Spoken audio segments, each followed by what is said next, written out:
Sorpresang ininspeksyon ng Food and Drug Administration ang ilang tindahan ng beauty products sa Camarines Sur.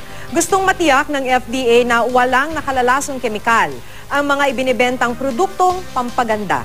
Makibalita tayo kay Chariza Pagtalunan ng GMA Bicol. Isa-isang ininspeksyon ng Food and Drug Administration sa Camarines Sur ang mga tindahan ng cosmetic products.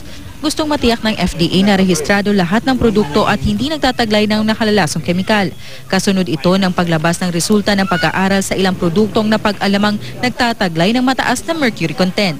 Based naman sa previous na post-marketing surveillance na pagkandak sa mga outlets, may mga heavy metals siyang content like mercury na dangerous nga niya sa health. Sorpresa ang ginawang inspeksyon sa ilang tindahan sa Naga City. Sinuri ang mga beauty product kung may kaukulang permit ang mga ito mula sa FDA. Wala namang nakitang paglabag mula sa mga na-inspeksyong tindahan dahil may permit naman ang mga produkto.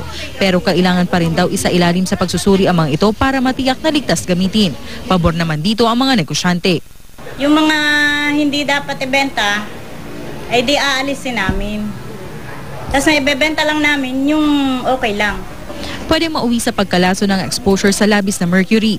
Ilan sa pwede nitong maapektuhan ang utak, puso at immune system ng tao. Kaya puspusan ang panawagan ng FDA sa mga mamimili na huwag tangkilikin ang mga produktong hindi lisensyado. Aramtama ko anong epekto kang mercury poisoning. So ngunyan, papatawan ng mga babala si mga consumer ta, nag-ibasa-basa nagbabakaling baratong cosmetics.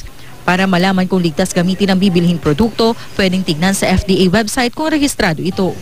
Chariza Pagtalunan, Nagbabalita, Pilipinas.